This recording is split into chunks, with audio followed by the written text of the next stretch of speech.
بسم اللہ الرحمن الرحیم۔ السلام علیکم ورحمۃ اللہ وبرکاتہ۔ حاضر خدمت ہے آپ کا بھائی علی شاد علوی۔ اور جی مجھے یہ بات کرنی ہے آج کے نعت یا قصیدے کو گانے کی دھن پر پڑھنا صحیح ہے یا غلط۔ اس کے لیے میں یہ عرض کروں گا جناب، نہ میں مفتی نہ قاضی ہوں، میں ایک گنہگار بندہ ہوں، میں فتویٰ تو نہیں دے سکتا، لیکن اس پر تھوڑا سا ایک دو مثال دے کر بات کرنا ضرور پسند کروں گا کہ سب سے پہلے یہ دیکھنا ہے کہ گانے نے جو دھن لی ہے وہ دھن کہاں سے آئی۔ گانا جس دھن پر بنایا گیا ہے وہ دھن ان کی ہو گئی، جنہوں نے اس دھن پر گانا بنایا وہ اس کے مالک ہو گئے۔ اگر کسی نے کسی سر میں کسی دھن میں گانا گا دیا تو کیا اس سر کا قصور ہے، اس دھن کا قصور ہے؟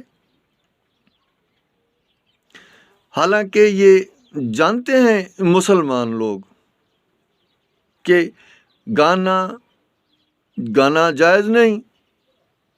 گانا کس کو کہتے ہیں؟ جس میں ایسی آواز، گانا کس کو کہتے ہیں؟ سب سے پہلے یہ بھی چیز سوچنی ہے ہمیں۔ گانا وہ ہے جس کے سننے سے شہوت ابھرے، انسان کے اندر میں سیکس پیدا ہو، اس کو کہتے ہیں گانا۔ وہ حرام ہے۔ کوئی بھی دھن بذات خود حرام نہیں، ناجائز نہیں ہے، لیکن لوگ یہ سمجھتے ہیں کہ اس دھن کو گانے میں استعمال کیا گیا تو اب یہ دھن، یہ سر جائز نہیں ہے، یہ حرام ہو گیا۔ نہیں جناب، گانا جس دھن پر گایا گیا وہ دھن کہاں سے آئی؟ اس کے لیے آپ تحقیق کریں، زبور پڑھیں، کم سے کم اللہ کی کتاب زبور شریف، اس میں آپ کو یہ ملے گا تقریباً سازوں کے نام، اور حضرت داؤد علیہ السلام سر میں گایا کرتے تھے، میرے پاس پروف پڑے ہوئے ہیں۔ اس کے لیے یہ لکھا ہے لکھنے والوں نے کہ حضرت داؤد علیہ السلام جب سر میں بولتے تھے، بابا سر میں بولنا راگ ہی ہوا نا، موسیقی ہی ہوئی نا، تو دھن یا موسیقی سب سے پہلے کس نے بنائی؟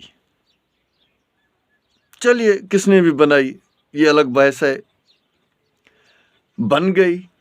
اب اگر کسی سر یا دھن پر کسی بغیرت نے گانا بنا دیا اور گا دیا تو کیا اس دھن کا قصور ہے، اس سر کا قصور ہے؟ کیا وہ سر حرام ہو جائے گا؟ کیا وہ دھن حرام ہو جائے گی جس پر فحش لوگوں نے فحش زبان سے فحش باتیں بول دیں؟ اس کی مثال ایسے میں دوں گا کہ کوئی مسجد ہے ہم مسلمانوں نے بنائی ہے، اگر کوئی کافر آ کر اس مسجد میں بیٹھ جاتا ہے، کچھ دیر کے بعد، کچھ گھنٹوں کے بعد وہ چلا جاتا ہے، تو کیا نعوذ باللہ وہ مسجد ہمارے جانے کے لیے ناجائز ہو گئی؟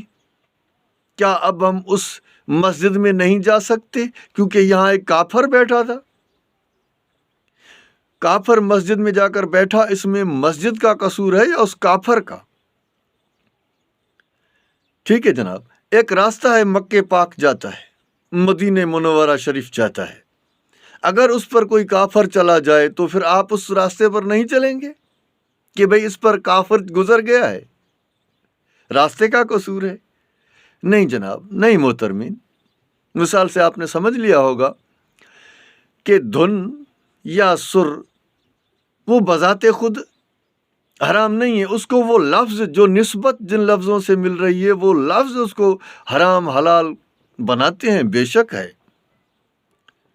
لیکن اگر دھن اور سر جائز نہیں ہے تو ہم پاکستان کا قومی ترانہ، اپنے پیارے ملک کا پاک ترانہ ہم کیوں پھر سر میں پڑھتے ہیں؟ بند کروا دیں، ٹھیک ہے نا؟ اب آپ نے سمجھ لیا ہوگا کہ نعت یا قصیدے کو گانے کی دھن پر گانے سے وہ نعت یا قصیدہ غلط نہیں ہو جاتا۔ نعت اور قصیدہ دھن پر، دھن اچھی لگے، دھن بذات خود اس گانے والے کی ہے، اس نے اس دھن کو پیدا کیا، بنایا ہے؟ نہیں.